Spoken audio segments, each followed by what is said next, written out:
सावरे ओ सावरे ओ सावरे ओ सावरे ओ सावरे ओ सावरे ओ सावरे बनोगे राधा तब ये जानोगे कि कैसा प्यार है मेरा।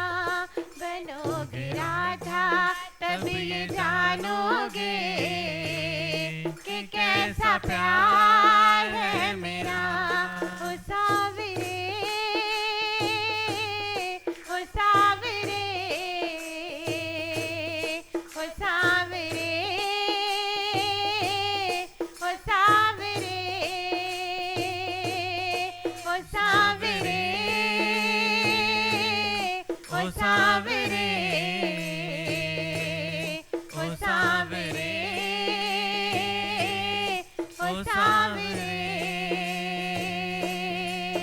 क्या होती प्रतीक्षा है, क्या पीड़ा होती है, कितना जलता है दिल जब आंखें रोती है। क्या होती प्रतीक्षा है, क्या पीड़ा होती है, कितना जलता है दिल जब आंखें रोती है। बहेंगे आंसू आंसू बहेंगे आंसू तब ये जानोगे कि कैसा प्यार है मेरा। ओ सावरे ओ सावरे ओ सावरे ओ सावरे ओ सावरे ओ सावरे ओ सावरे ओ सावरे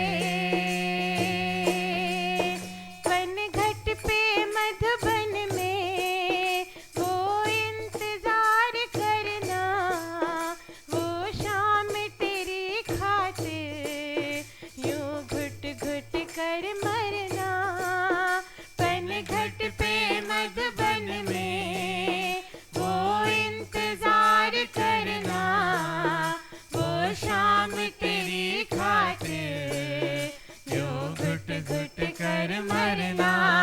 सहोगे पीड़ा पीड़ा सहोगे पीड़ा तब ये जानोगे कि कैसा प्यार है मेरा। ओ सावरे ओ सावरे ओ सावरे ओ सावरे ओ सावरे ओ सावरे ओ सावरे ओ सावरे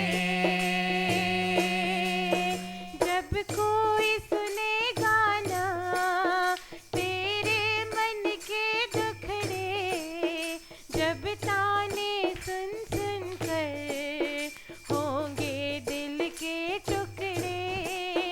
जब कोई सुनेगा ना तेरे मन के दुखड़े, जब ताने सुन सुन कर होंगे दिल के टुकड़े।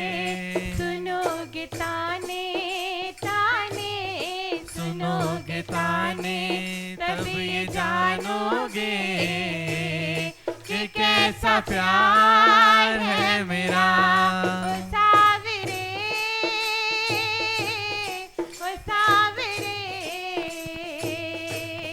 ओ सावरे ओ सावरे ओ सावरे ओ सावरे ओ सावरे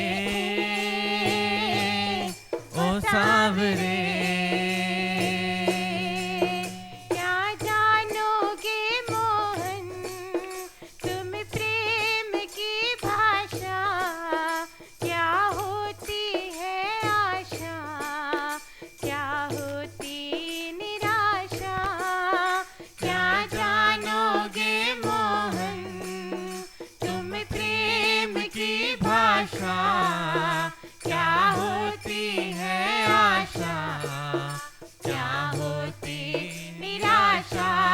करोगे प्रेम तब ये जानोगे कि कैसा प्यार है मेरा। ओ सावरे,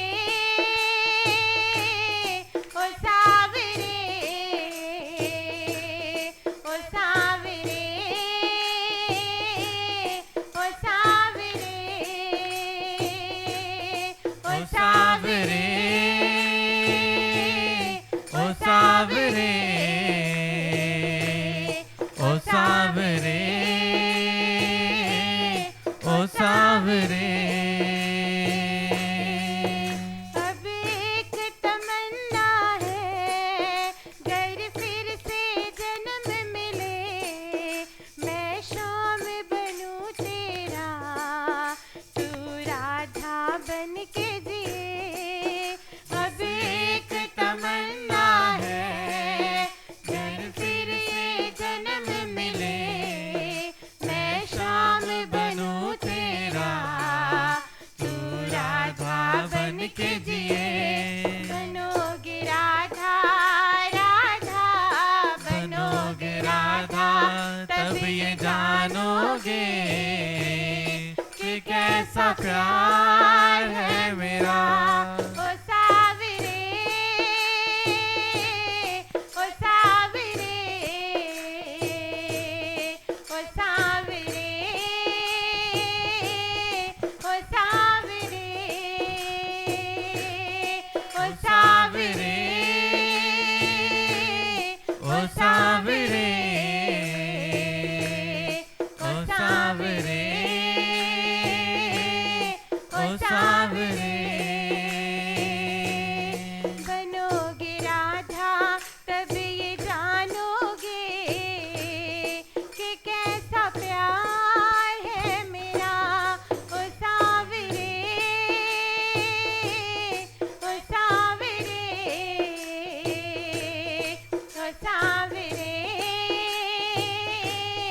ओ सावरे, ओ सावरे, ओ सावरे, ओ सावरे, ओ सावरे, ओ सावरे। ओ सावरे, ओ सावरे, ओ सावरे, ओ सावरे, ओ सावरे, ओ सावरे, ओ सावरे, ओ सावरे।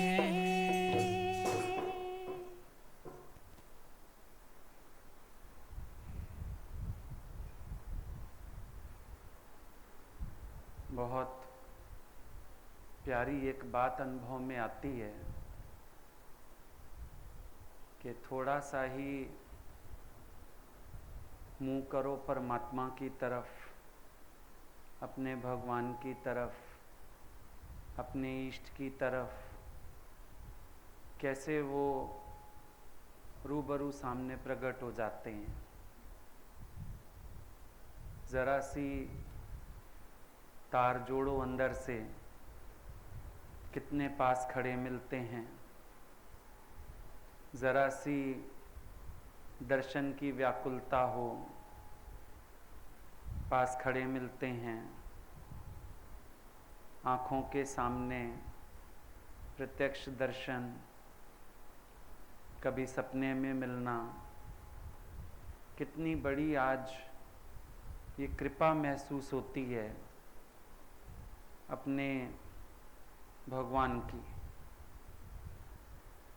क्योंकि अगर हम देखें, संसार में हर चीज़ के लिए बहुत प्रयास है, और प्रयास के बाद भी प्राप्ति है या नहीं, शंका ही है। और इतनी सहज प्राप्ति तो वैसे भी नहीं समझ आती कहीं। रसिक संतों ने एक शब्द बोला, स्निग्धता। स्निग्धता मना एफर्टलेसनेस, जहाँ बहुत प्रयास की आवश्यकता ना हो। ये केवल प्रेम से लागू होता है, विशुद्ध प्रेम से लागू होता है।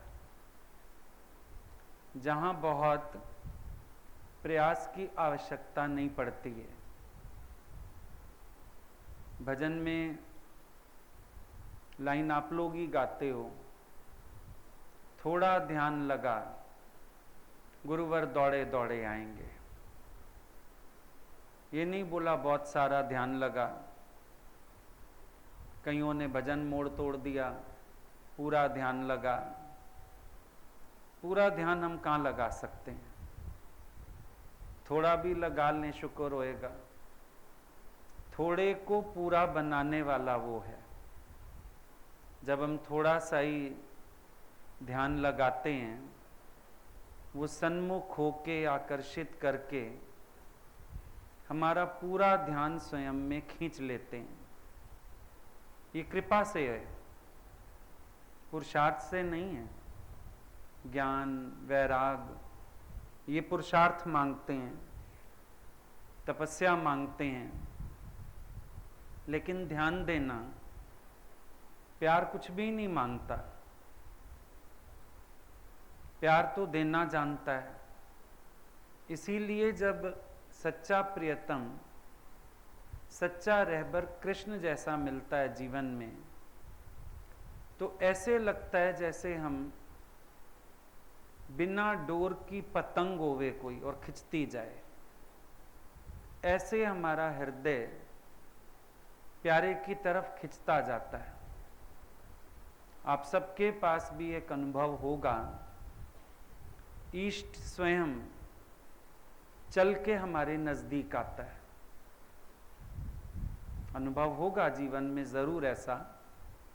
गुरु ने बोला खुदा माना खुद आ, और हम लोग इसको एक ही जगह लागू करते हैं। बस हमको भगवान ने ढूंढ लिया, सत्संग में बिठा दिया, इतना ही है खुदा। खुदा माना खुद आता ही है, हर वक्त आता है, हर रोज आता है, हर पुकार पे आता है, हर भाव का जवाब देता है। तभी तो हमारा पुरुषार्थ कम हो जाता है। अब गोपियों को बिठा दो और उनको बोलो तुम्हें तपस्या करनी है, समाधि लगानी है उनके बस की बात? तुम्हें अद्वैत का सिद्धांत समझना है। वो क्या जाने अद्वैत द्वैत, बड़ा मुश्किल काम है। पर जब उनका प्रियतम उनके नजदीक आता है, बार बार आता है, हर गली में मिलता है, हर मोड़ पे मिलता है, हर कर्म में मिलता है, तो उनका मन अपने आप ही केंद्रित हो जाता है। लगे समाधि लाणी नहीं हो पैंदी। समाधि लग जाती है, समाधि लगानी नहीं पड़ती। प्रेम आकर्षण है, वो अपने आप तन मन इंद्रियां वाणी सब स्थिर कर देता है। कोई विचार ही नहीं, कोई सोच ही नहीं। हर पल महसूस होगा जैसे हम भगवान में रते हुए हैं। प्रियतम ने है प्रेम जताया, करके इशारा पास बुलाया। पहल भी प्रियतम की तरफ से। वैसे संसार में भी यही है। अगर स्त्री पहल करे तो पुरुष को उसके चरित्र पे शक होने लगता है। पुरुष ही पहल करता है तो स्त्री को इशारा मिल जाता है कि ये मेरे को प्रेम करना चाहता है। जो ये इष्ट तत्व है, हमारे पास कोई वैसी बात तो नहीं होती उस स्त्री जैसी, पर हमारे पास अपने पापों का बोझ, अपने दुखों का बोझ, अपना संसार, हम लोग सोचते रहते हैं पाप की गठरी शीश धरी, कैसे आऊं मैं। तो भगवान को ही आरंभ करना पड़ता है, भगवान को ही नजदीक आना पड़ता है, भगवान को ही बुलाना पड़ता है, भगवान को ही कहना पड़ता है मैं तेरे लिए आया हूं, तू मेरी अनन्य शरण आ जा। अर्जुन तो अभी सोच रहा है, पर भगवान कह रहे हैं तू मेरी अनन्य शरण आ जा। पहल किसने की? भगवान ने की। हालांकि शोभा भी नहीं देता कहना किसी को मेरी शरण आ जा, लेकिन कहना पड़ा। उनको पता है जीव अपने आलस्य अधीन, स्वभाव अधीन पहल नहीं कर पाएगा, मुझे पहल करनी पड़ेगी। तो कितना कृपा करते हैं हमारे इष्ट, चल के हमारे पास आते हैं और हमारी राह को सुगम बनाते हैं। इष्ट तत्व करीब आता है। अब आप कहोगे पुरुष भी करीब आता है, कब आता है? जब स्त्री घर बार संसार छोड़ के आ गई, इतना त्याग करके आई, तो चलो वो कमरे में आ गया, थोड़ा उसने पहल कर ली प्रेम की, घूंघट उठा दिया, कुछ कर दिया। लेकिन हमारे इष्ट ने हमसे कुछ नहीं मांगा, कोई कुर्बानी नहीं मांगी, केवल उन्होंने प्रेम के खातिर प्रेम किया, हमारा मार्ग ही एफर्टलेस कर दिया सारा का सारा, क्योंकि चल के आ गए। एक लड़की थी, उसको बहुत भगवान कृष्ण की भक्ति थी, अंदर में प्रेम था, लगन थी। पर आप सब इस बात को जानते हो, सतगुरु ना हो जीवन में तो जीवन अर्पण करना मुश्किल हो जाता है, क्योंकि संसार घेरी लेता है। ये तो जब हम लोग गुरु के ओहरे में बैठे रहते हैं तो दुनिया वालों की हिम्मत नहीं होती, वरना दुनिया कहाँ छोड़ती है। कमाओ, शादी करो, फलां करो, टीर करो, उनके बीच बैठे रहोगे तो पकड़ेंगे ही सही। भक्ति बहुत थी, लेकिन गुरु के बिना भक्ति को पूरा परवान चढ़ा लेना मुश्किल होता है। कदम कदम पे सतगुरु की आवश्यकता होती है। माया रहित बनाने के लिए गुरु की आवश्यकता होती है। पहले गुरु मेरे मन को माया रहित करे, फिर जो इतनी माया आक्रमण करने के लिए खड़ी है, गुरु ही शक्ति दे तो उस माया को मैं जीत पाऊं, वरना तो ना करते भी इंसान दलदल में चला ही जाता है। क्योंकि अपने मन सहित सारी दुनिया आपको संसार याद दिलाने वाली। अब 2 दिन मना करोगे, 4 दिन मना करोगे, 5वें दिन दिमाग में कीड़े पड़ ही जाते हैं, शायद ये ठीक कहते हैं, दलीलें वो भी देते हैं। गुरु की दलील उन दलीलों को काट सकती है, वरना आपके अपने मन में संसार की दलीलों को काटने की भी सामर्थ्य नहीं होती।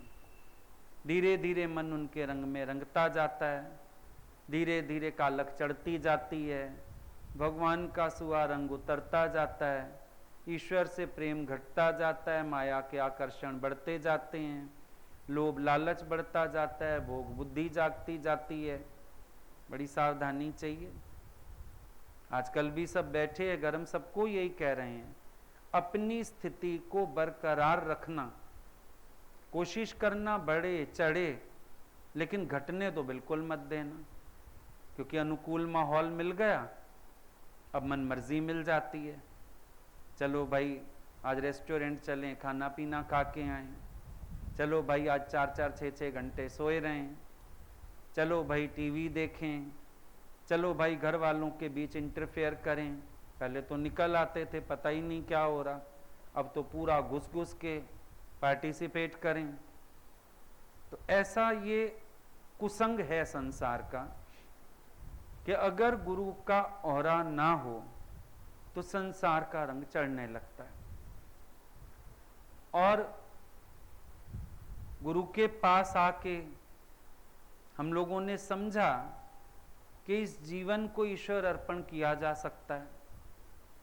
संसार में लोग समझते हैं नहीं, शादी जरूरी, नौकरी जरूरी, फलां चीज जरूरी, सबकी मान्यताएं तो यही है संसार में। भले समझ भी रहे हैं सुख नहीं है, समझ भी रहे हैं किसी को कुछ नहीं मिला, तो भी लगता है नहीं नहीं जरूरी है। राजा महाराजा वो नहीं रहे ऐसे, उनके बच्चे नहीं रहे ऐसे। वो कहावत बड़ी मशहूर है, बेटियां तो राजा महाराजाओं ने नहीं बिठाई। दुनिया वालों की अपनी दलीलें, तर्क। अब वो लड़की के अंदर भक्ति तो बहुत है, पर उसके पास ना कोई सहारा है, ना कोई हिम्मत है, ना अपने ही मन में ऐसा कोई भाव है कि शायद ऐसे भी जिया जा सकता है ईश्वर अर्पण। शादी हो गई, पर कुदरत परमात्मा की शादी वृंदावन में हुई। वृंदावन में शादी हो गई, शादी होके आ गई, खुश तो बड़ी कि वाह परमात्मा, तेरे धाम से प्यार था, तेरे से प्यार था, तेरे ही लोक में शादी हो गई। लेकिन उदास भी है, शादी तो हो गई, नई बहू है, जाए कैसे दर्शन करने, जाए कैसे मिलने अपने प्यारे से। इतने में भाई रिवाज होता है, लड़की दोबारा मायके जाए, फिर चली गई। पति गया लेने वापसी पे, आए दोनों तो यमुना नदी के पास से निकल रहे थे, घर थोड़ा ही दूर था। पति उसका कहता है तू यहां पेड़ के नीचे बैठ जा, सामान का ध्यान रख, मैं जरा स्नान कर लूं, मेरा मन कर रहा है स्नान करने का, फिर चलते हैं। अब ये लड़की अंदर अंदर सोचा करती थी कि मैं भगवान के धाम में तो ब्याही गई हूं, लेकिन उनके धाम में रह के मैं उनसे रिश्ता कौन सा जोड़ूं। ससुराल है ना, अब ससुराल वालों से कोई रिश्ता होगा तो घर वाले निभाने देंगे, वरना तो पूछेंगे काहे को। अब मैं उनसे रिश्ता कौन सा बनाऊं। सोचते सोचते अंदर ख्याल आया भगवान की उम्र कितनी होगी। अपना ही अंदाजा लगाया, 15-16 साल के रहे होंगे जब यहां लीला हुई सारी, 15-16 साल के रहे होंगे। मेरा पति है 20 साल का, उस नाते से मेरे देवर लगे। अब रिश्ता जोड़ बैठी देवर का। अब अंदर वाला अकुलाए, भगवान को कहे अब आप मेरे को भाभी बुलाना, आप मेरे देवर, मैं आपकी भाभी। अब अंदर वाला अकुलाए, वो भाभी कब कहेंगे मुझे, वो कब मुझे भाभी कह के पुकारेंगे, वो भी ये रिश्ता स्वीकारेंगे नहीं स्वीकारेंगे, होता है ना मन में। अंदर जब हम मिलते हैं भगवान से, गुरु से, साकार भगवान से, एक भाव तो आता है कि कोई संबंध जोड़ लें हम इनसे, और ऐसा संबंध हो ना मेरे घर वाले कुछ कहें ना दुनिया कुछ कहे, कभी आऊं कभी जाऊं कभी बुलाऊं, एक मन करता है ऐसा। जैसे भगवान राम को देखा ना राजा जनक ने पहली बार, इतने आशिक हो गए थे, तो कुटस्थ ब्रह्म खुद, लेकिन साकार ब्रह्म की महिमा अपनी। अब बिस्किट हो, सोने की बेली हो, पर गहने की शोभा अपनी। भाई सोना तो है, आपके घर में बिस्किट रखा है, गिन्नी रखी है, पर जो ज्वेलरी बन जाती है शोभा तो उसकी। कई बार होता नहीं है, लेने जाते हैं रॉ गोल्ड, खरीद लाते हैं ज्वेलरी, कम से कम जब तक बेचेंगे नहीं पहनने के काम तो आएगी। मन नहीं करता ना रॉ लेने का, भी क्या करें, पड़ी रहेगी।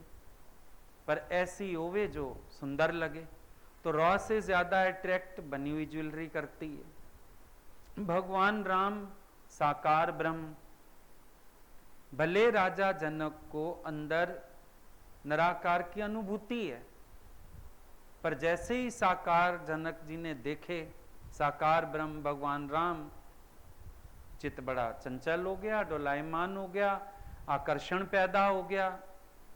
जनक जी ने भी सोचा इनसे कोई ऐसा संबंध जोड़ा जाए, ये कभी मुझे ना कर सकें, जब चाहूं तब मिल लूं, जब चाहूं तब बुला लूं।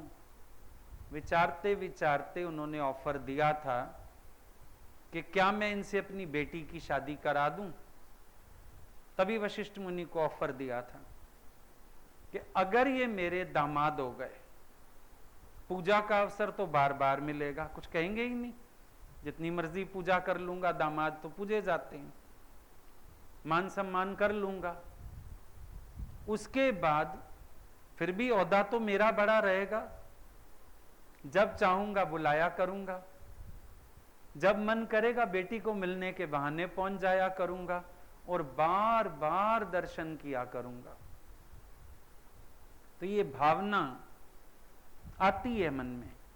जिसके मन में भी थोड़ी सी शुद्धि होगी ना, उसके अंदर ऐसा प्रेम प्रकट होता है कि मैं भगवान से एक संबंध बनाऊं और निभाऊं।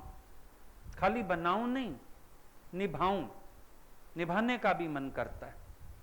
अब ये सोचती है देवर हो गए, छोटे हो गए, अच्छा वो मेरे से हंसा भी करेंगे, मजाक भी करेंगे, छेड़ा भी करेंगे, मैं उनको बना के भी खिलाया करूंगी। बड़े अच्छे अच्छे भाव पेड़ के नीचे बैठ के गुथती जा रही है। कब मिलेंगे, कैसे मिलेंगे, पहली बार भाभी कब कहेंगे मेरे को। बैठी थी, इतने में अभी इसके अंदर चल रहा है सब। एक छोटा बच्चा आया, पास आया, भाभी भाभी। अब ससुराल है, घूंघट तो ऊंचा कर नहीं सकती। अरे भाभी जरा शक्ल तो दिखा दो। और कस के घूंघट पकड़ लिया, बच्चा है कहीं घूंघट उघाड़ दे, किसी बड़े बूढ़े ने देख लिया गलत हो जाएगा। भाई नई बहू आई है अभी और घूंघट उघाड़ के बैठी है। बेचारी ने और कस के पकड़ लिया और बच्चा तो इतना शैतान, फटाफट घूंघट खोला उसका, जबरदस्ती मुंह देखा और भाग गया। बेचारी हड़बड़ाई बैठी थी, इतने में पति आ गया। क्या हुआ क्या हुआ, घबराई क्यों?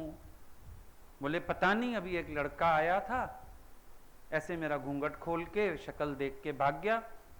पहले कह रहा था शक्ल दिखाओ। अरे तूने मुझे क्यों नहीं बुलाया? बोला मैं जब तक संभलती वो तो भाग भी चुका था। झटपट उसने घूंघट खोला, भाग गया। बोला कोई नहीं, छोटा सा हमारा वृंदावन है, ज्यादा लोग तो रहते नहीं, कहीं वो लड़का अब नजर आ जाए ना, मुझे बताइए, हड्डी पसली एक करूंगा उसकी, कहीं मिल जाए, मुझे बस दिखा दियो कि ये वाला था। कहती है ठीक है, मैंने शक्ल तो देखी है, पहचान लूंगी। बात आई गई हो गई, घर आ गए, खत्म हो गई बात। थोड़े दिन बीते, लड़के की माँ, इसकी सास लड़की की, अपने बेटे को कहती है बहू को इतने दिन हो गए आए हुए, तुम लोग तो बांके बिहारी के दर्शन करने ही नहीं गए, जा इसको दर्शन करा के ला, माथा टिका के आ, बहू आई है नई घर में, इसको लेके जा। तैयार हो गए दोनों जाने के लिए। वहां गए, इसने कहा भाई तू स्त्रियों वाली लाइन में लग जा, मैं इधर खड़ा हूं। वो लाइन में लगी, जैसे नंबर आने लगा पति भी आ गया पास। अब वो कहने लगा भाई घूंघट हटा तो दर्शन करेगी, इतना बड़ा घूंघट काट के मंदिर में भी खड़ी है, भगवान के दर्शन कैसे करेगी, करने क्या आई है? घूंघट हटाया। इसने घूंघट हटाया, वहां पर्दा खुला। वही बच्चा जो घूंघट खींच के भागा था दिखने लगा, चीखने लगी, आओ इधर आओ जी, इधर आओ जी। वो आया, क्या हो गया? बोला ये लड़का मिल गया। वो कहाँ है? वो ढूंढने लगा मंदिर में, कहाँ है, कौन सा था? बोला ये था, ये जो सामने खड़ा है ना, पर्दा हटते ही जो सामने आया है, ये वाला लड़का था। वो आदमी तो उसके पैरों में गिर गया। बोला हम सालों से वृंदावन रहते हैं, हमें दर्शन नहीं हुए, और तू 4 दिन की ब्याई आई, तेरे पास चल के भगवान आ गए दर्शन देने। अब ऐसे की भक्ति में कोई प्रयास है? इतना आसान है साकार भगवान से बस कोई रिश्ता जोड़ लो, नेह निभाना उसको आता है। हम तो शायद उस रिश्ते को निभा भी ना पाए, लेकिन वो निभाता है। और जब वो निभाता है तब पता चलता है कि मेरा मार्ग आसान कैसे हुआ है, मुझे कोई प्रयास क्यों नहीं करना पड़ रहा, क्योंकि बिना प्रयास किए मेरा भगवान कृपा करता है। आज हम किसी उलझन में हो, देखा सपने में भी आके गुरुजी दर्शन दे देते हैं, चिंता ना कर सब ठीक हो जाएगा। इतना एतबार आ जाता है, सवेरे उठो मन खाली, सवेरे उठो अंदर ऐसे लगता है प्रॉब्लम तो सॉल्व हुई पड़ी है। किसकी कृपा? मेरे प्यारे की कृपा, कि वो मेरे मार्ग को आसान करता जाता है, क्योंकि चल के आता है। अब अगर गोपियां कहती हमने कृष्ण को मिलने जाना है, इतने तो बदनाम है भगवान गांव में, कौन जाने देता? उनके रस्तों में खुद आके खड़े होते हैं। आसान की ना भक्ति। जितनी आज गोपियों के पास बातें हैं, क्या वो उनका प्रयास है? नहीं है। भगवान की कृपा है, उनका प्रयास नहीं है। किसी भी भक्त का अपना प्रयास नहीं है, लेकिन प्यारे की कृपा है, प्यारे की प्रेरणा है। अभी गोपियां कहां ढूंढती उसको? पानी भरने के बहाने। कहां ढूंढती उसको? मक्खन खिलाने के बहाने। खुद आके, और साधारण नहीं, साधारण तो भगवान किसी को मिलते ही नहीं। क्यों मिले? साधारण मिलेंगे तुम भूल जाओगे। मिलते इस तरह से हैं कि तुम्हारे अंदर यादगार बन जाए, तुम्हें याद रहे। मिले ही ऐसे, मटकी फोड़ दी। अब जिंदगी भर उसने मटकी भरनी है, भूल के दिखाए उसको। मक्खन लूट के खा गया उसका, रोज उसने मक्खन बिलोना है, भूल के दिखाए उसको। अपनी याद देने वाला भी वो खुद, अपने में केंद्रित करने वाला भी वो खुद, अपने प्यार में डुबाने वाला भी वो खुद। गोपियों का प्रयास कितना है? इतना ही है कि वो सहज रहती हैं, अपने को असहज नहीं होने देती हैं। भले बोल लेती हैं कल से नहीं आएंगे, नहीं मिलेंगे, इसको मक्खन नहीं देंगे, कुछ भी कह लेती हैं, लेकिन रहती सहज है। उनका अपना पर अधिकार ही नहीं है ना। अगर अपने पे अधिकार समझें तो सोचें कल इसने ऐसा किया, आज हम नहीं जाती। पर कहती मैं नहीं जाऊंगी तो किससे खेलेगा, मैं नहीं जाऊंगी तो किससे बोलेगा, मैं नहीं जाऊंगी तो किससे हंसेगा। अरे वो आया भी तो मेरे लिए होगा ना रास्तों पर। ये सहज रहती हैं भाई। जहां खींचा तानी है वहां प्रेम नहीं है। भजन वजन नहीं बनना चाहिए। भजन वजन बन जाएगा तो काम खराब हो जाएगा। भजन वजन थोड़ी है कोई, प्रेम वजन थोड़ी है कोई। प्रेम में तो अपनी खींच है, प्रेम में तो अपना आकर्षण है, खींचातानी कब होती है?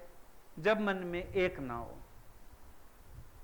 भगवान भी है, अपनी मैं भी है, भगवान भी है, संसार भी है।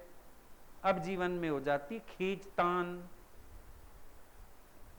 भगवान की खींच, दुनिया वालों के ताने, खींचतान चलती है। फिर कहते खींचतान हो रही है। क्या करें, खींचतान बहुत है जीवन में। क्या करें, हम समझ नहीं पा रहे, किधर जाएं।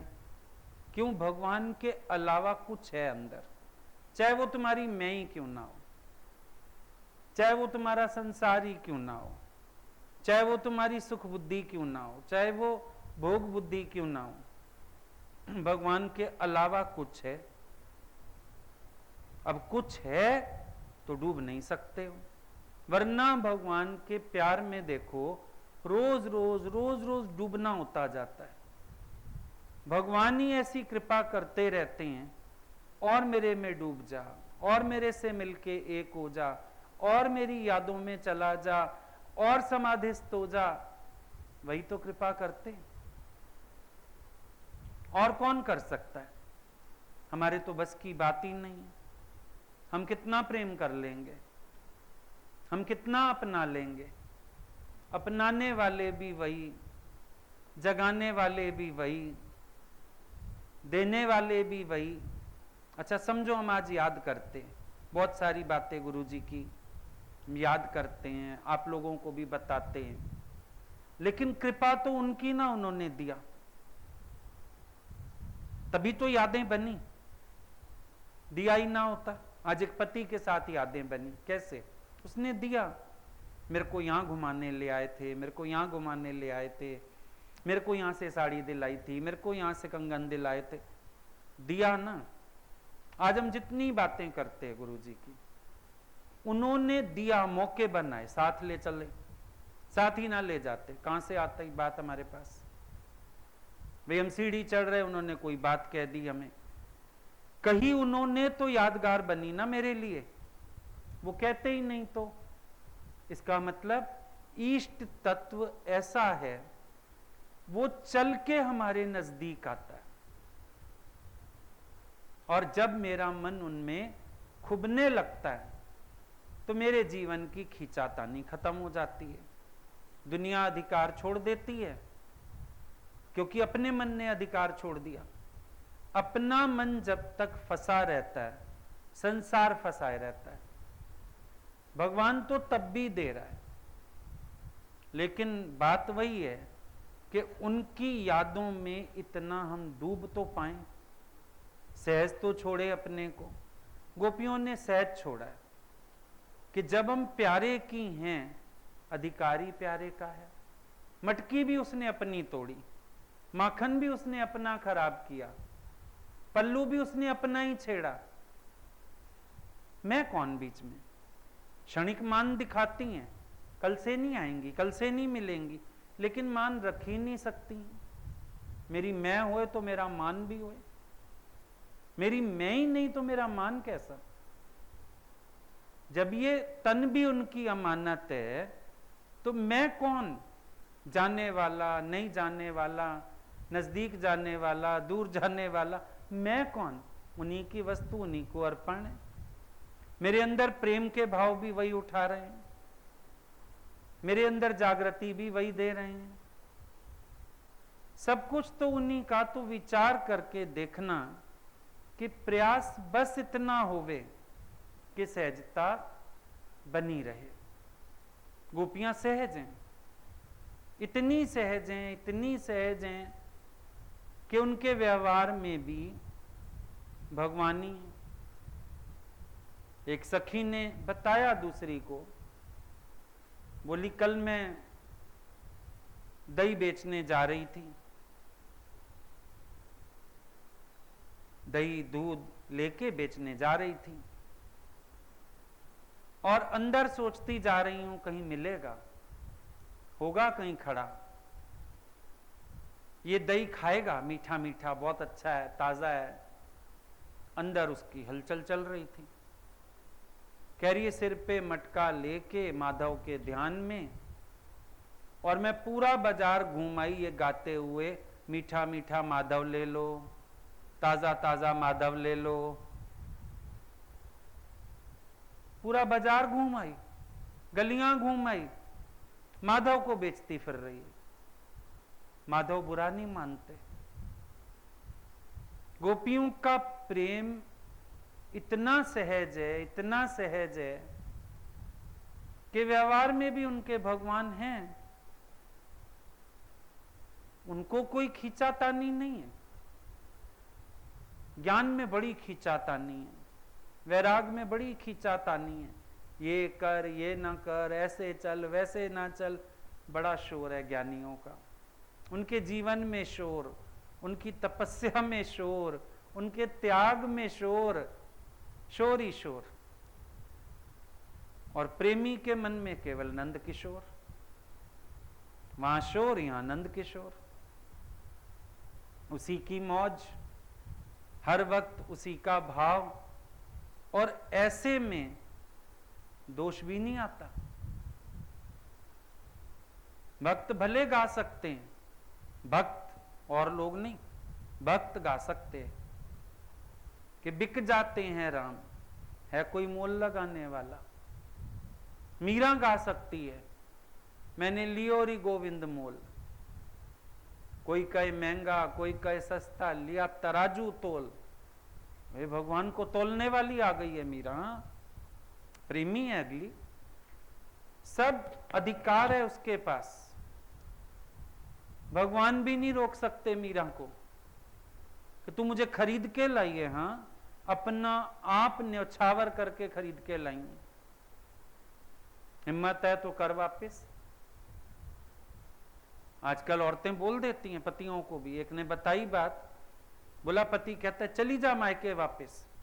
कहती मैंने कहा मैं भी तैयार हूं जाने को, पहले मेरा कुआरापन वापिस कर सबसे पहले, फिर बुला सारे जितने बारात में आए थे, तेरे खा के आए थे मेरे बाप का, सारे चले साथ। मेरे कुआरेपन समेत मेरे को छोड़ के आ।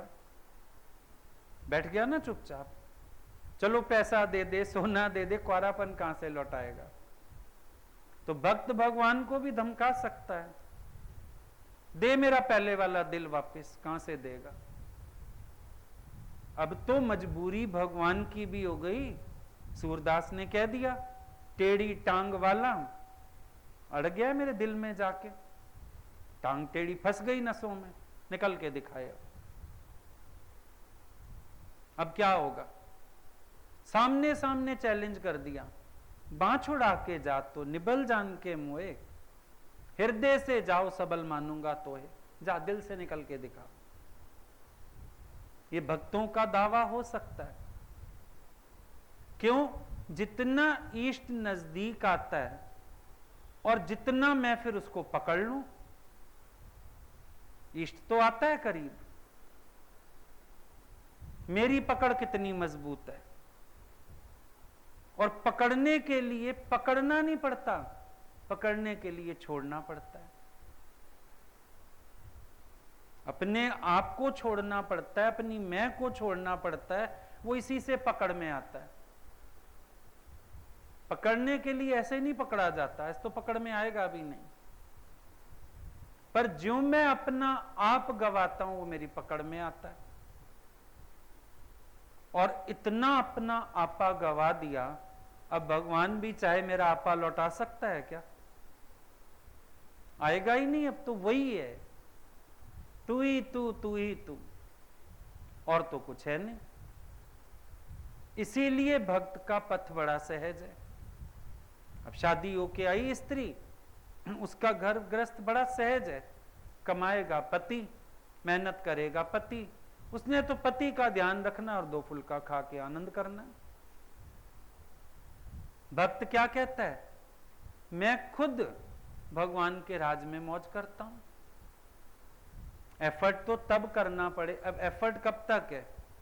कुआरे व्यक्ति को एफर्ट है, ये लड़की पसंद आ गई, ये लड़का पसंद आ गया, एफर्ट है। शादी हो गई, अगला अपना हो गया। अब तो एफर्ट इतना है, मेरी किसी भूल से मेरे हाथ से फिसल ना जाए, संभाल के रखते। शादी के बाद भले कहते हो अब मुझे किसने पसंद करना है, जिसने पसंद करना था कर लिया, पर उसकी पसंदी का बने रहने के लिए तो इतने झमेले पीटते हो। पार्लर जाओगे, स्टाइल्स बनवाओगे, तैयार होगे, मेंटेन करते हो अपने को कि इसका ध्यान किसी और की तरफ ना चला जाए। इतना सहज प्रयास है ना, उसी के सामान से उसी के लिए सजते संवरते हो, उसी का पैसा खर्च करके उसी के लिए पार्लर तैयार होने जाते हो, सब उसी का। भक्त का जीवन इतना सहज, तेरी कृपा लेके तेरी शरण बैठा हूं, तेरी कृपा लेके तुझे रिझाता हूं, तेरा प्यार पाके अपने जीवन को प्यार से भाव विभोर किए बैठूं, बाकी मेरा क्या है। एफर्टलेसनेस है सारी, कोई प्रयास ही नहीं है। ज्ञान अर्जित करना पड़ता है। अर्जुन कौन है भाई? गुरु रोज कहता है अर्जुन वो जो अर्जित करे। अर्जित करने वाला अर्जुन। प्रेमी कौन? बस जिसका मन भगवान के चंबे में फंस गया वो प्रेमी हो गया, और कोई एफर्ट तो है ही नहीं। क्यों? निकलता तो है नहीं दिल से, भूलता तो है नहीं, एफर्टलेस हो गया सारा मार्ग। उद्धव जी ने उद्धव गीता सुन ली, तपस्याएं कर ली, ब्रह्म लखने में लगे, और कितनी बेइज्जती हो गई गोपियों के पास आके। मैं अद्वैत सिखाऊंगा, बोला इधर आ तेरे को अद्वैत हम बताती। ऐसा अद्वैत कभी देखा है? द्वैत में अद्वैत देखा है? तो हैरान हो गया, क्योंकि दुनिया का कोई शास्त्र ये अद्वैत सिद्धांत सिद्ध कर ही नहीं सका जो गोपियों ने किया। बड़े बड़े ब्रह्म ऋषि हो गए, अष्टावक्र हो गए, कई हो गए, ये सिद्धांत तो किसी को दूर दूर तक आया ही नहीं। द्वैत में अद्वैत, रिझा लो इतना अपने प्यारे को वो ना रह पाए, रिझा लो इतना अपने प्यारे को बहानों से वो मिलने आया करे।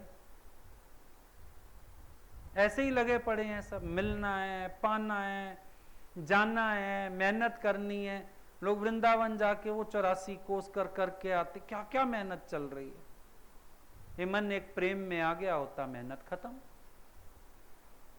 गरीब लड़की पर प्रेम राजा को आ गया उस पे, लो कहाँ मछली बेचती थी, कहाँ महारानी हो गई बिना एफर्ट्स के, क्योंकि राजा ने पसंद कर लिया।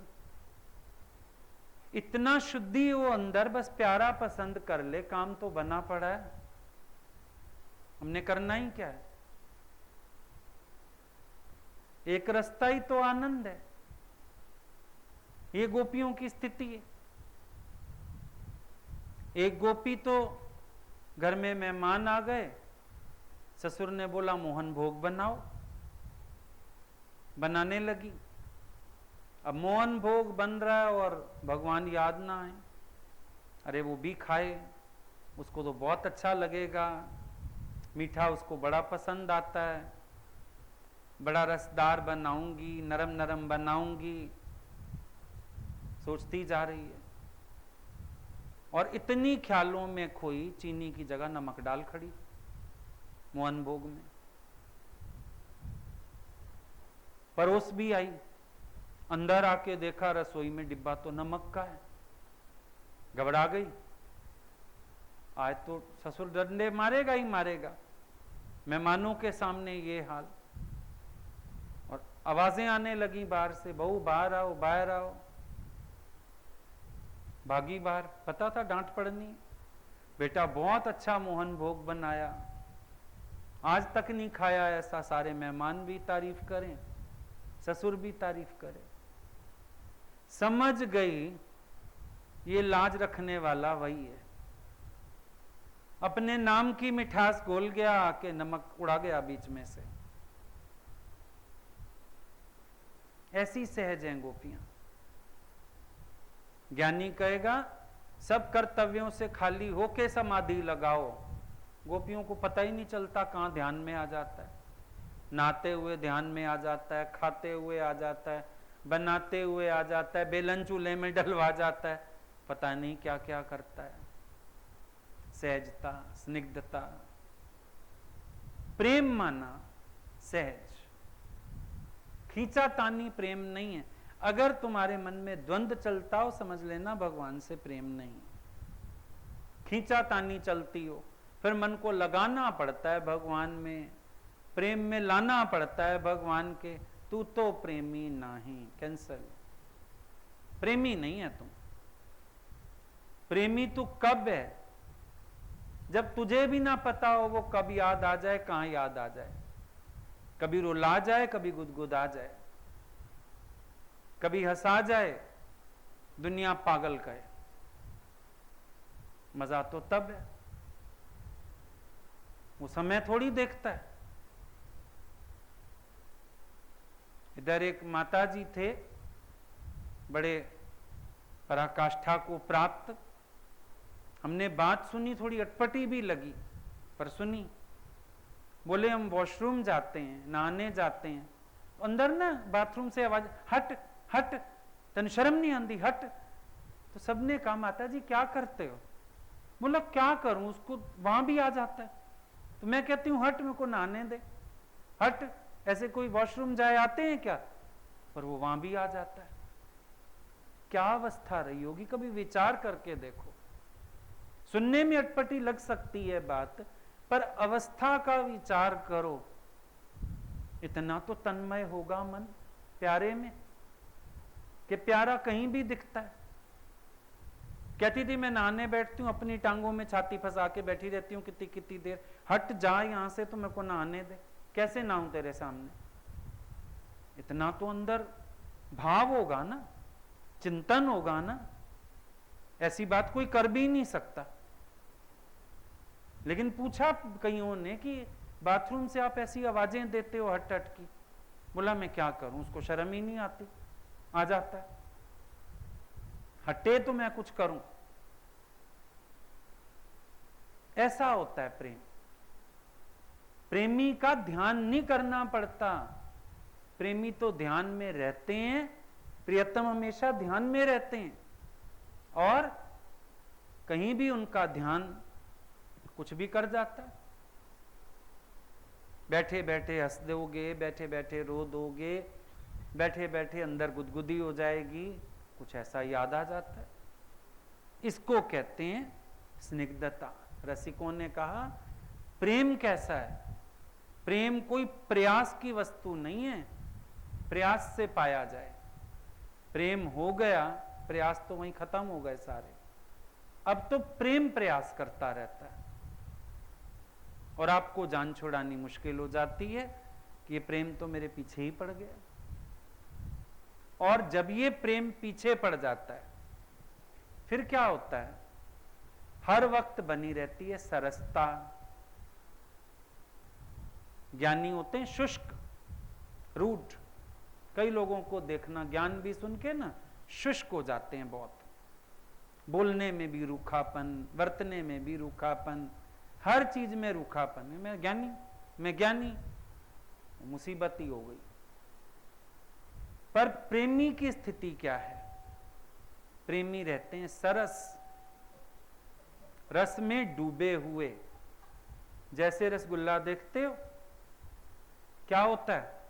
रस के बिना उसकी कोई अहमियत नहीं। ऐसे प्रेम में रस है, सरस, रस सहित हमारे जीवन में रस आता है। प्रेमी के जीवन में रस होता है, रूखापन नहीं होता। रूखापन किससे आता है? मिथ्या कहो, झूठ कहो, सबको देखो स्वार्थी, ऐसी ऐसी चीजों से रूखापन आता है।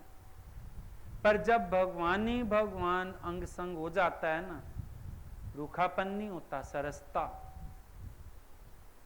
प्रेमी आपको हमेशा हंसता हुआ मूड में, उसके चलने में भी रस, उसके बोलने में भी रस, हर कर्म में रस मिलेगा आपको। कभी किसी प्रेमी को देखना, अपने जीवन में प्रेम हो तो अनुभव करोगे, हर वक्त अंदर वाला हिलोरे ही लेता रहता है। बोलने में भी इतनी मीठी मीठी मिठास, प्यारी प्यारी बातें, बचपना लौट आया जैसे, हर कर्म रस सहित। बिना रस के कुछ है ही नहीं। रस से भरा हुआ प्रेम माना आपको रसदार बना दे, प्रेम माना आपको रस से भर दे, प्रेम माना हर वक्त रस बहने को तैयार होवे। जैसे आपने देखा होगा, अगर किसी बड़े बुजुर्ग भक्त संत से कभी मिले हो, वो आशीर्वादों की झड़ी, हाथ उनके तो प्रेम से थपथपाते हैं, कभी कुछ करते हैं, कभी कुछ करते हैं। क्यों? सरस, अंदर इतना रस भर गया है, छलकने को तैयार। राम तीरथ ने नहीं अनुभव किया था? क्या बोला था उसने? बोला कि मेरा प्रेम का प्याला लबालब भर गया है और अभी ये छलक रहा है, तुम भी ओक लगा के पी लो। ये प्रेम ऐसा रस से भर देता है। प्रेम में रूखापन नहीं होता, क्योंकि प्रेमी का दिमाग प्रियतम से बाहर ही नहीं जाता। रूखापन किनके अंदर आता है? दूजा दिखता है, द्वैत द्वेष होता है, ये ऐसे करता है, वो ऐसे करता है, ये मुझे पीछे करता है, वो मेरी टांग खींचता है, पता नहीं क्या क्या। तुम्हें दूसरा दिख क्यों रहा है? प्यारे से मन हटा के किसी और में, ये प्रेम की लक्षणा थोड़ी है। प्रियतम से मन नहीं हटता, मन सरस बना रहता है, हर वक्त रस बहता रहता है। प्रेमी को देखना, कुछ रखे, कुछ उठाए, चले, रस है। किसी किसी की हर क्रिया को देखने में ही रस होता है। हम एक बार गए गुरुजी के पास, 93 की बात होगी, बाई चांस अकेले जाना हुआ।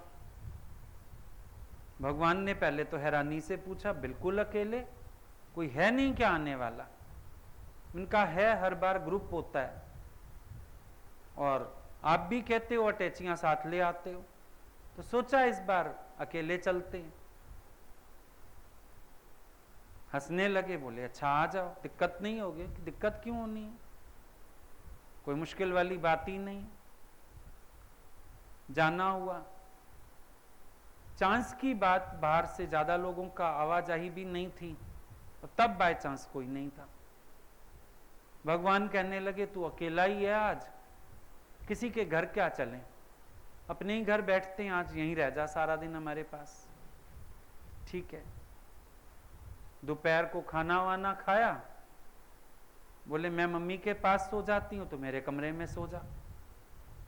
वैसे अजीब भी लगे, डर भी लगे, आपके पलंग पे मैं कहां से जाके सो जाऊं। उन्होंने आंख दिखाई तो जाना पड़ा। अब नींद तो आने का सवाल ही नहीं था। उनके रूम में अकेले, उनके बेड पे उनका पिल्लो, चादर और निकाल के दे गए, ये धुली हुई है ओढ़ लेना। एसी चला गए कमरे में, घबराहट से ही नींद नहीं आए। और देखा खुद क्या कर रहे हैं, थोड़ा रूम सेट किया, अंदर वाला रूम सेट कर रहे, सामने दिख रहा था एक एक कर्म में रस। बहुत देखा था उस दिन, डायरियां रखी प्यार से, कपड़े लगाए प्यार से, कुछ पूछ रहे थे प्यार से। इतना रस दिखा उनके हर कर्म में, और समझ आया कि ये भी भक्ति है। ये हर कर्म भगवान का, गुरु का घर समझ के करते हैं ना, यही भक्ति है। रस है इनके अंदर। ये नहीं कि मुझे किसी ने काम कह दिया तो मैं चिढ़ गया, फिर शुष्कता से बात करूं, शुष्कता से काम करूं। कई लोग करते हैं, सत्संग आ रहे, अचानक किसी ने चाय मांग ली, कुड़ कुड़ के नहीं, रस से बनाओ ना चाय। इतने रस से बनाओ, इतने प्यार से बनाओ, उसको भी रस आ जाए। भाई जिसके अंदर रस है, हम मुंह में डालते हैं, हमको रस से नहीं भर देता वो। कभी रसगुल्ला मुंह में डाल के मुंह खोलो, दांत से दबाओ और मुंह खोलो, सारा रस बाहर आएगा। मुंह कस के बंद कर लेते हैं कि रस अंदर उतर जाए। जब तेरे जीवन में रस है, रस झरना चाहिए। तेरे हर कर्म से रस झरना चाहिए। भक्ति झरनी चाहिए, प्यार झरना चाहिए। ऐसा तुम्हारे अंदर रस आ जाए कि रस का विचार ना करना पड़े, पर रस में डूबे हुए ही तुम रहो हमेशा। ज्ञानियों को जो चीजें विक्षेपता पैदा करती, प्रेमियों को रस देती। अब समझो किसी ज्ञानी के घर गाय भैंस ले जाओ तुम, विक्षेपता हो जाएगी, रंभाएगी, गोबर करेगी, शोर हो जाएगा। पर गोपियां देखती हैं, गाय देखती हैं, बछड़े देखती हैं, तो कहती हैं अरे ये कितने भाग्यशाली हैं, भगवान के साथ चल के जंगल जाते हैं। अरे कितने भाग्यशाली हैं, भगवान का दर्शन करते हैं, आवाज सुनते हैं, जो चारा खाया हुआ है ना उसके तृण भी गिर जाते हैं। ये बछड़े तो मां का दूध पीना छोड़ देते हैं। हो ना हो ये कोई ऋषि मुनि होंगे। क्यों? भगवान एक आवाज देते हैं ना, शाम को जब घर जाना होता है, ये सारे रंभाते हुए दौड़ आते हैं, उनके पास खड़े हो जाते हैं, आके उनकी एक आवाज पहचानते हैं। हो ना हो ये ऋषि मुनि होंगे। ये गोपियों का रस देखो। गाय बछड़ों को देख के भी भक्ति का रस झर रहा है। झरना झरता रहता है, विक्षेपता में नहीं आती। ये गाय कहां से आ गई बीच में, बछड़े कहां से आ गए, भगवान भी इनके पीछे पड़े, नहीं, वो वहां से भी भक्ति रस निकाल रही हैं, आपस में बात कर रही हैं। कितने भाग्यशाली हैं ये, जिनको भगवान आवाज, गोविंद अपने मुंह से नाम पुकारते हैं इनका। कितनी भाग्यशाली हैं ये उनकी एक आवाज पे दौड़ते हैं। अरे हम तो सोचेंगे कभी कोई काम है, पति है, घर में 100 झंझट है हमको, पर ये देख कैसे भागती हैं उसकी एक आवाज पे। ये बछड़े देख छोटे छोटे दूध पीना छोड़ देते हैं उसकी आवाज सुन के। ये गाय देख चारा छोड़ देती हैं, खाया हुआ भी मुंह से गिर गया इनके। ये उनका रस है ना। हिरनियों को देखती हैं, सुना भी था पहले, गोपी गीत में था शायद। हिरनियों को देखा, क्या कहती हैं? ये तो कितनी अच्छी हैं, नर हिरन छोड़ के भगवान के पास आ गई हैं जहां बांसुरी बज रही है। और देख तो सही एक बार, अपनी आंखों को इन्होंने प्यारे की आंख में स्थापित कर लिया है। हिरन की आंख मशहूर है। किसी को भी अपनी प्रेमिका की उपमा देनी हो, हिरनी जैसी आंख, हिरनी जैसी चाल। हालांकि हिरनी वाली चाल चौकड़ियां भरती है, हिरनी वाली चाल तो फिर वो भी चले ऐसे, पर वो जब चौकड़ी भरती है हिरनी या वैसे चलती है तो चाल मत वाली होती है, तो चाल की उपमा देते हैं। आंखें सुंदर होती हैं। गोपियां कहती हैं देख तो सही, इन्होंने अपनी आंख प्यारे की आंख में स्थापित कर रखी है। तरीका देखो, रस के झरने का तरीका देखो, कितना प्यारा, कितना मीठा। हिरनियों का प्यार देख के अपना प्यार बढ़ाती हैं, हिरनियों का प्यार देख के अपने अंदर प्यार के रस प्रवाहित करती हैं। आज किसी की भी बात सुनो, लीला सुनो, तो क्या होता है? अंदर प्रेम झरता है, भाव झरते हैं, भक्ति झरती है। गोपियों को सारे वृंदावन से प्यार झरता हुआ समझ आता है। प्यारे का गांव है, प्यारे की छाप है हर जगह, प्यारा विद्यमान है हर जगह, और सबसे बड़ी बात है इन सब का प्यारे से नाता है। सड़ती कुड़ती नहीं है, उनकी भक्ति से भी रस लेती हैं, खुश होती हैं। पेड़ दिख गए सामने, अब कहती हैं पेड़ को, तू कितना भाग्यशाली है, तू उसको विश्राम देता है। जब वो धूप से आता है, गर्मी से आता है, तू शीतल छाया देता है उसको।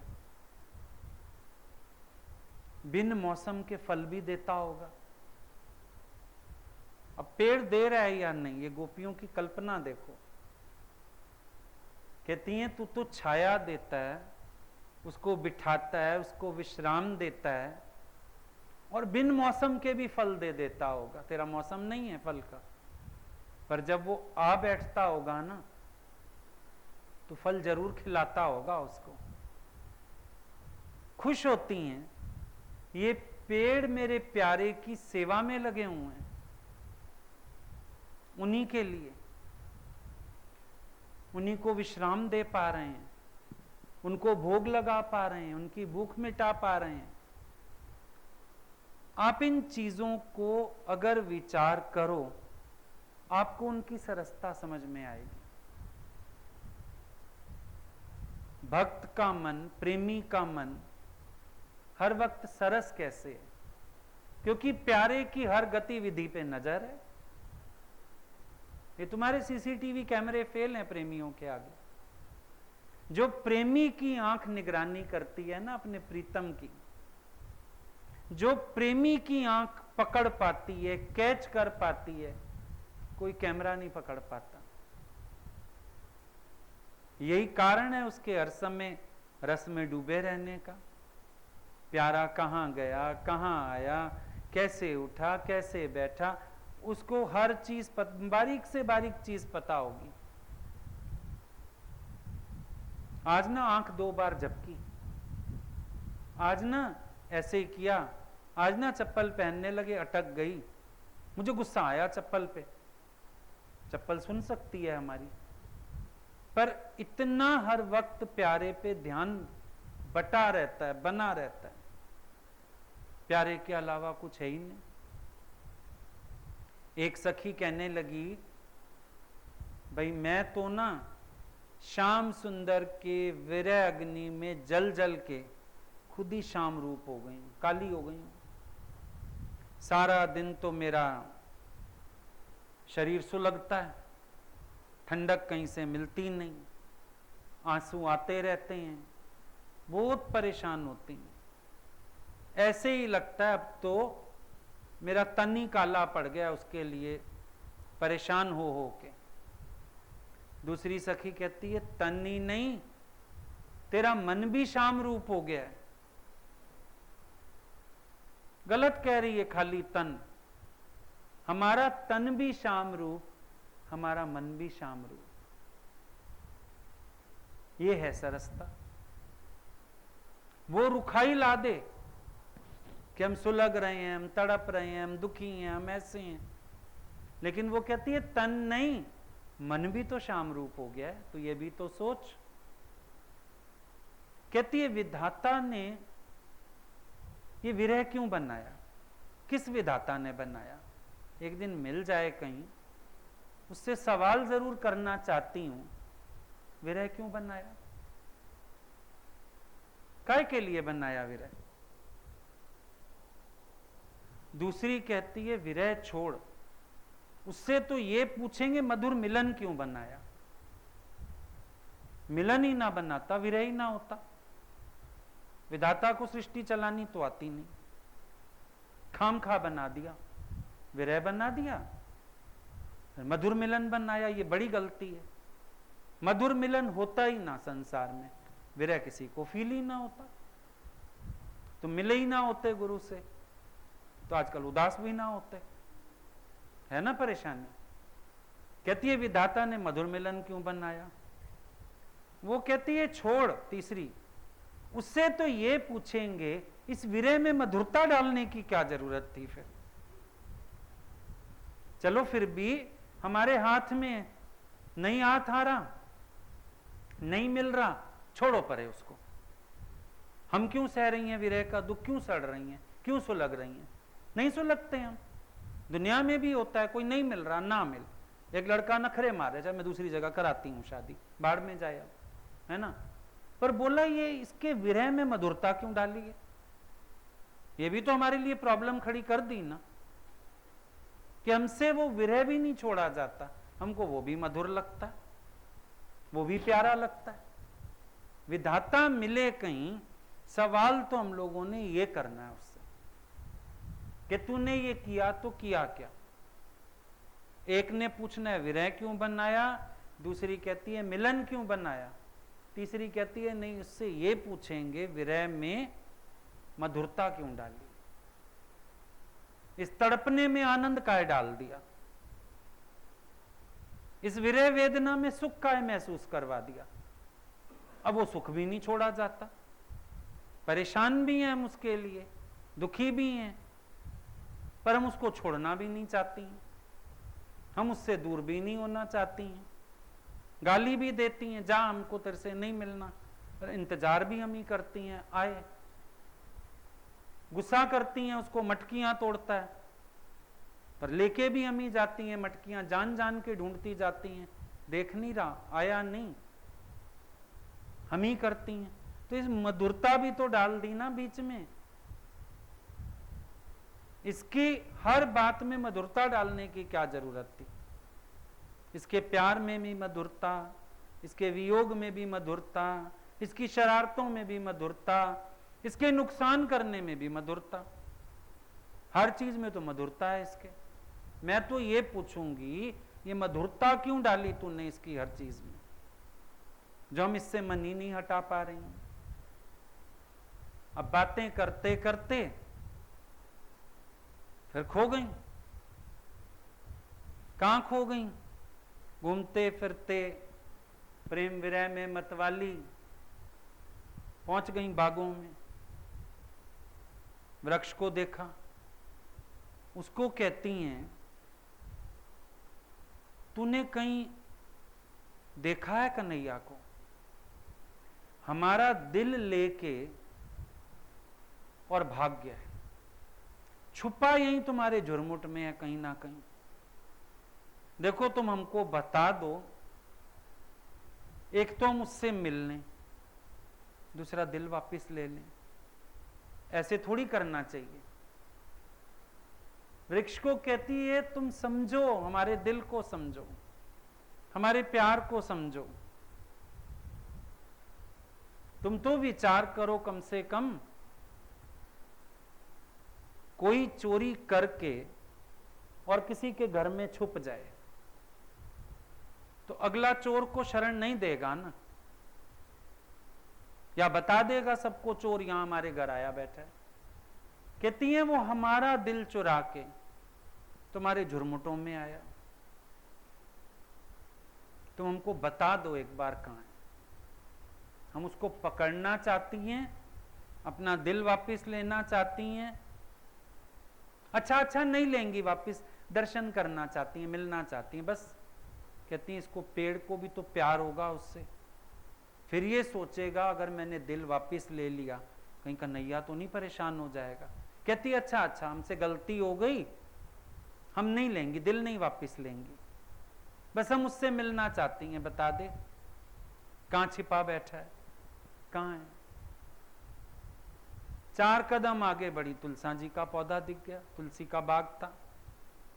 तुलसी को कहती है तू इतनी नरम है, प्यार से भी भरी हुई है, तेरा उनसे भी बड़ा प्यार है, तेरा अवतरण ही इस रूप में उनके कारण हुआ, तू तो वृंदा के रूप में थी, तेरे पास वो चल के आए, बहानाशील बंका किया, लेकिन तुझे अपनाना था, तेरा अवतार ही उन्हीं के लिए हुआ, तेरे तो बहुत प्यारे हैं, तेरे तो पास पास रहते हैं, तेरे बिना तो एक दिन नहीं चलते, बता दे कहां पर हैं।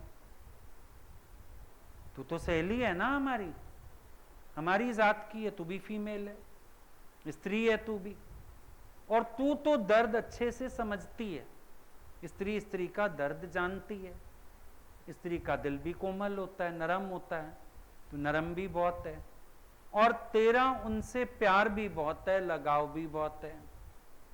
कम से कम तू तो बता दे कि वो कहां है, तुझे तो पता होगा। ये नहीं हो सकता कि तुझे ना पता हो वो कहां है। हमको पूरा यकीन है तू जानती है वो कहां है। तू हमें बता दे कहां छिपा है, कहां बैठा है।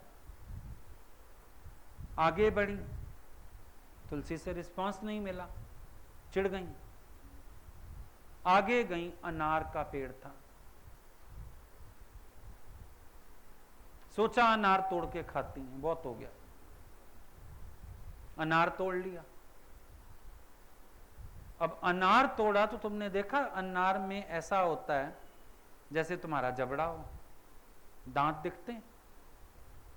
कहती हैं एक दूसरे को इसकी बत्तीसी नजर आ रही है, इसको मिलके गया, इसकी बत्तीसी कैसे निकल रही है। हम इतनी परेशान हैं और इसकी बत्तीसी बाहर है। उसको कहती हैं तू बता दे, तेरी तो ये दंत पंक्ति बता रही है। ऐसी मुस्कुराहट, दांत दांत में हंसी तेरे, ये दंत पंक्तियां बता रही हैं कि तू मिला है, या वो आया है यहां से कुछ खा के गया, तुम्हारे भाई बंधु किसी का रस पी के गया। तो इतनी खुश कैसे? अनार तो छूट गया वहीं खाना। तो अब उनको मतलब आज तक किसी का दिमाग नहीं चला होगा, अनार जो है दांत हैं। रस देखो गोपियों का कैसे झरता है, प्रेम रस। उनको अनार से भी ईर्ष्या हो रही है, ये खुश है, इसकी बत्तीसी बाहर है। तो मतलब इसने देखा है। ऐसे खुश कैसे हो सकता है कोई? वृंदावन में, गोकुल में कोई उनके दर्शन के बिना प्रसन्न तो हो ही नहीं सकता। ये प्रसन्न है, इसका मतलब इसको पता है।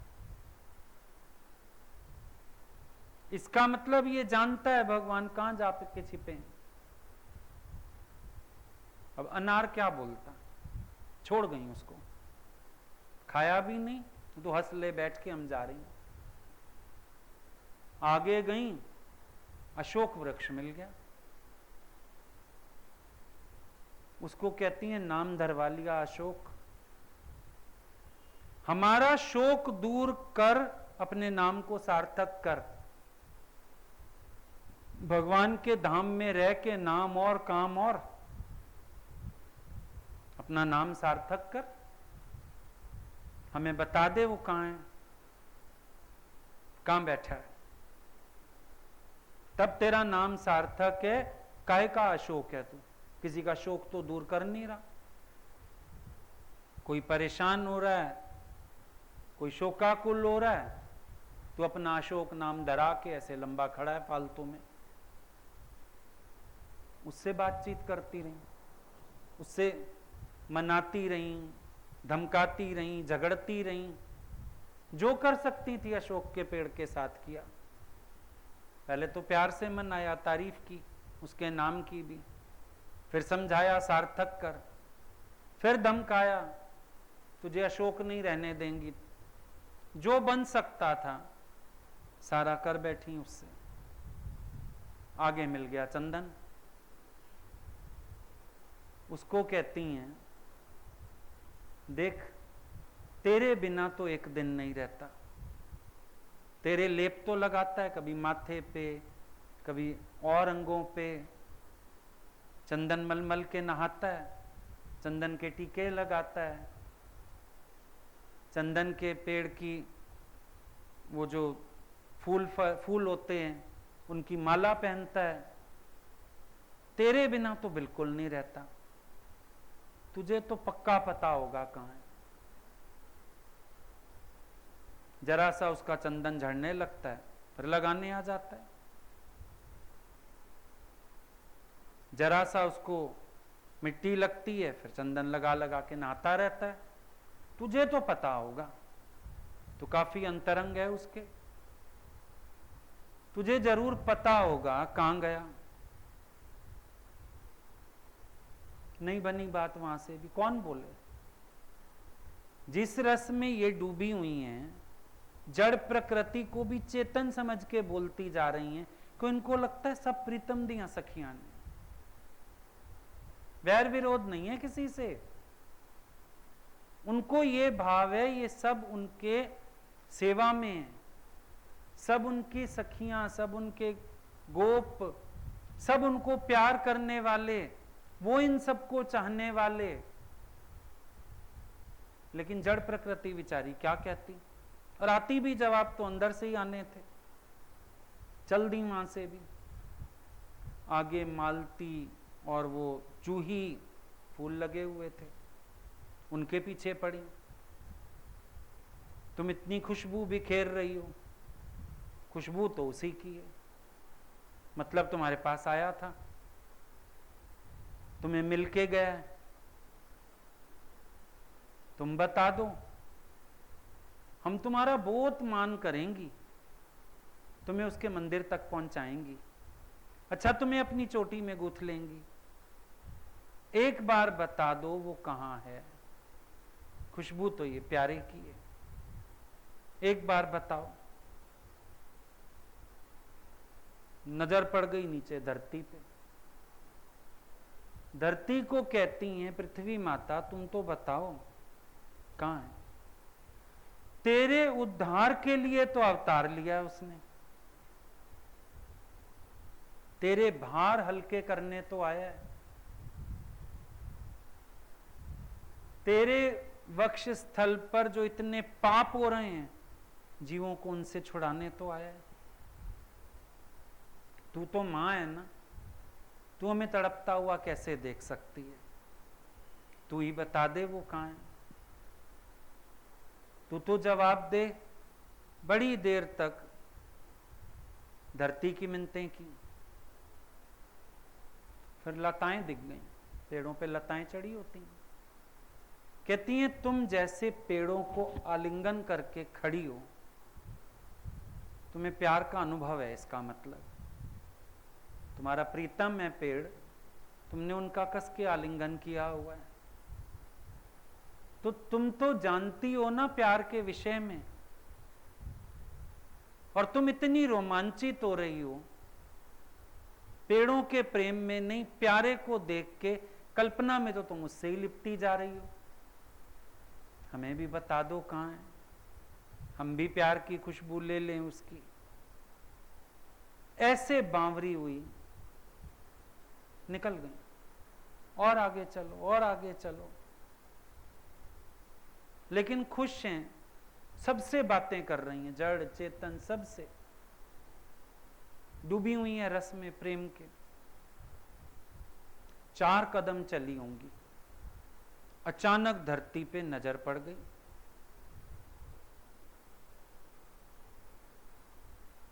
धरती पे नजर पड़ी, आकाश पे नजर पड़ी, पेड़ों पे नजर पड़ी, एक बार जैसे सारा घूम के देखा, हर जगह प्यारा, तद्रूप हो गई। अब तद्रूप होके क्या शुरू कर दिया, एक पूतना बन गई, दूसरी कृष्ण बन के पूतना वध करने लगी, एक बांसुरी बजाने खड़ी हो गई, एक गोवर्धन उठा के खड़ी हो गई, एक कालिया नाक को मथने वाली एक्टिंग करने लगी, एक उखल लीला करने लगी। इतनी तद्रूप हो गई, कभी कृष्ण बन जाती हैं, कभी असुर बन जाती हैं, कभी कुछ करती हैं, कभी कुछ करती हैं। बड़ी देर तक ये लीला चलती रही, होश ही नहीं गोपियों को। कृष्ण नहीं है, पर कृष्ण रस जरूर है। कृष्ण नहीं है सामने, कृष्णमय हो गई, एक दूसरे को ही खुशी देती जा रही, कृष्ण बन के, लीला दिखा के, थोड़ा सा होश में आई। क्या देखा, एक जगह एक चरण चिन्ह, पैर रखा हो किसी ने, उसमें ध्वजा, कमल, वज्र और अंकुश, जो भगवान के पैर में 4 चिन्ह बताते हैं, वो नजर आ गए। प्यारा भी कितनी देर दूर रहे, कुछ तो दिखाएगा झलक। अरे इस तरफ गया, इसका मतलब ये उसी के पैर हैं, इसी तरफ गया। 10-12 कदम चली होंगी, एक स्त्री के पैर नजर आ गए साथ। ये कौन है?